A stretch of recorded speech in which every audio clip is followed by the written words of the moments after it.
Are you struggling to win cyber attack matches? Maybe you're having a hard time figuring out the best strategy to use. But don't worry, you're not alone. Many players feel stuck, but today we're going to fix that. I'm going to share some of the best tips and tricks to help you dominate in cyber attack and turn the tide in your favor. So here's what you need to know.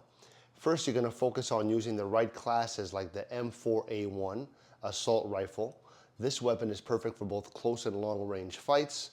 Next, always communicate with your team.